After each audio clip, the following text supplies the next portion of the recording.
I got on Twitter just a couple minutes ago, and the first thing I see on the trending page is this that you see on your screen.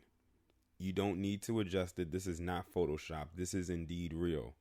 They are coming out with something called Surviving R. Kelly Part 2, The Reckoning, and is literally premiering on the same network, Lifetime, around the same time as the first Surviving R. Kelly that occurred earlier this year.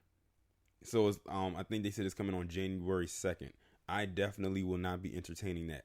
This will be the third, let me say it again, this will be the third documentary that they do surrounding R. Kelly and all of that stuff that is going on.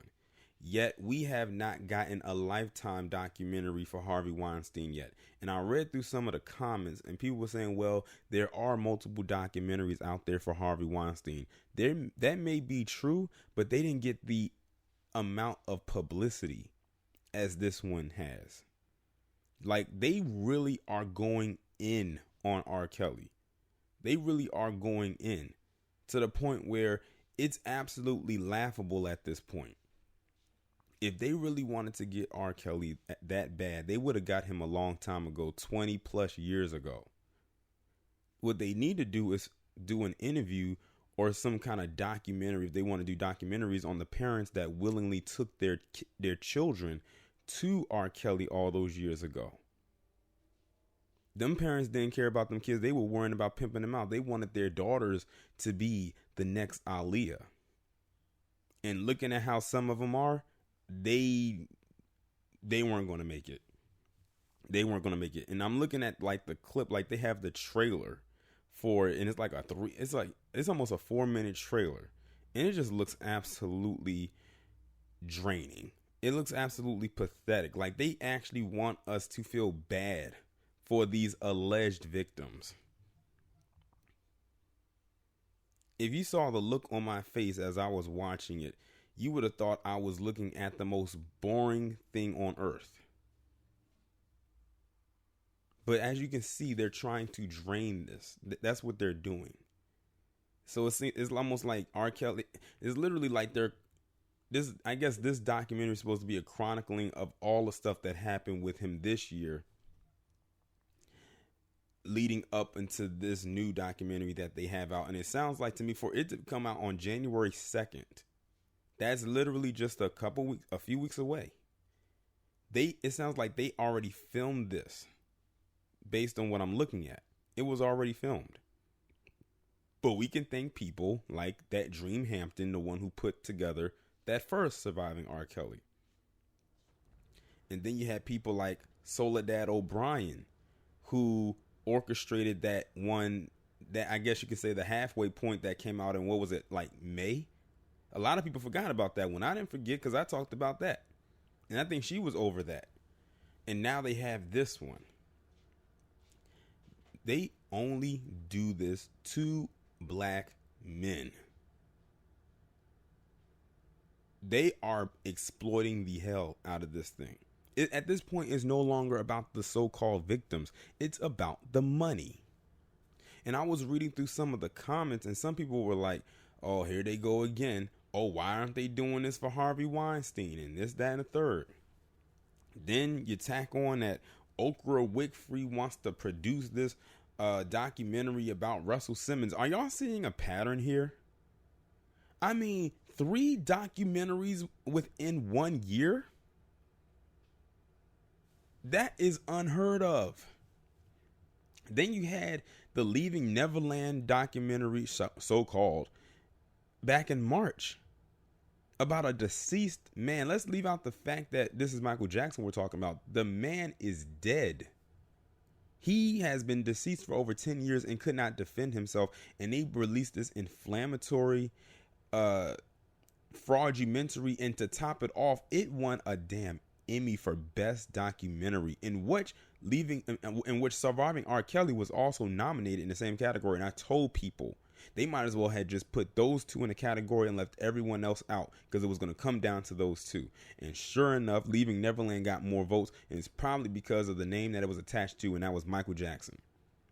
If Michael wasn't in the name or Michael wasn't attached to that, the surviving R. Kelly would definitely would have won. I wish I could see those votes, and I bet you surviving R. Kelly was a close second as far as the voting process goes. I don't even remember the other ones that was in that category, and I think that's a damn shame because those other ones could have been way better than the ones that they put in there and the one that did win. A bunch of lies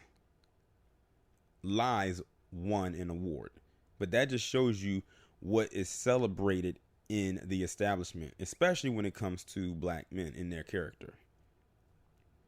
If you can make up all these lies about black men, then you are rewarded for it. Look at what's going on with Bill Cosby.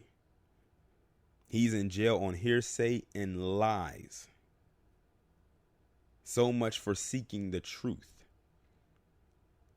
So Lifetime, I'm going to ask you again, where is surviving Harvey Weinstein? Where is surviving Stephen Collins? Where is surviving Bryan Singer? Where is surviving Ben Roethlisberger? Where is surviving who else?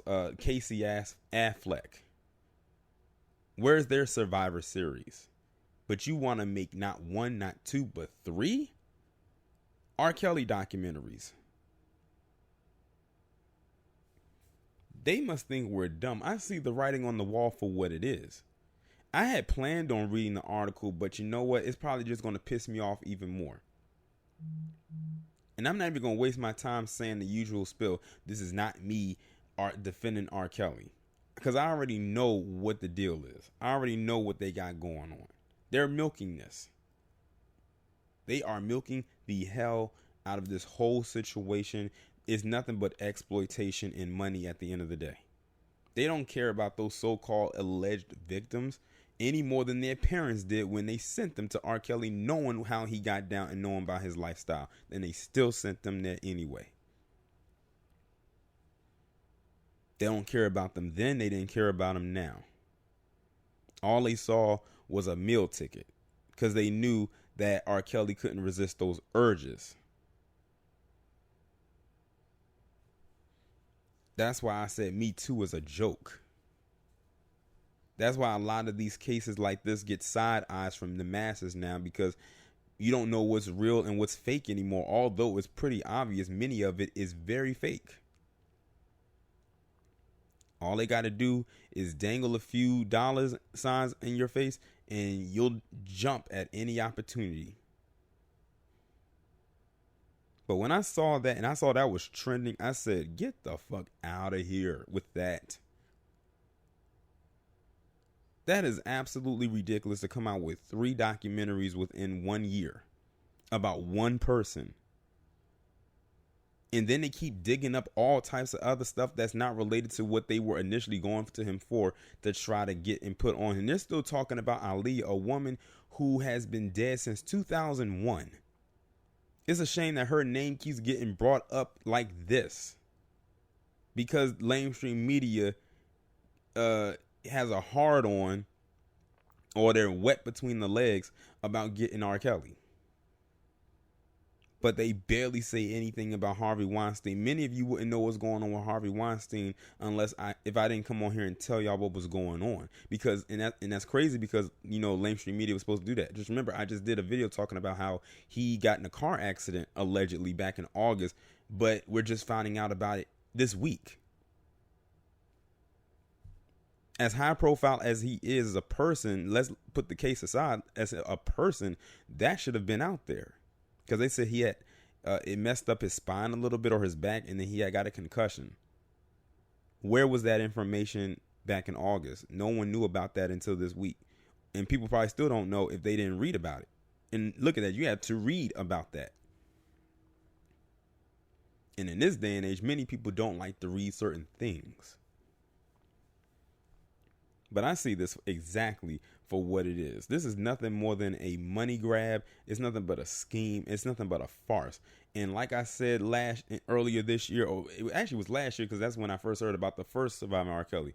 Don't entertain that crap. Many of you didn't do it, but don't even become curious, because some people wanted to be curious to see what it was about, mainly because of hype. A lot of people hyped it up, and it made people who said that they weren't going to watch it ended up watching it anyway. But this is all Dream Hampton's fault. She was the one that led the charge on that one. I don't know what her deal was with R. Kelly. I don't know if they had any bad blood in the past or what have you. But she kicked this off, and now they're continuing to do it. They probably went to Dream Hampton and said, look, we want to continue this series because it was so popular. We'll throw you some more money your way if you can round up some more random females that don't know R. Kelly from a can of paint and make it seem like they did and he did something appropriate to him. Put them in front of a camera and make them cry and say he did all these things to him. And the crazy thing is, people will eat that up. That's what they expect. They expect people to eat that up, and they know some people will because of who it is. But like I said, this is absolutely ridiculous. I see it exactly for what it is. They can't pull the wool over my eyes. It's some BS at the end of the day. But y'all let me know what y'all think down in the comments, and I'll talk to you in the next one.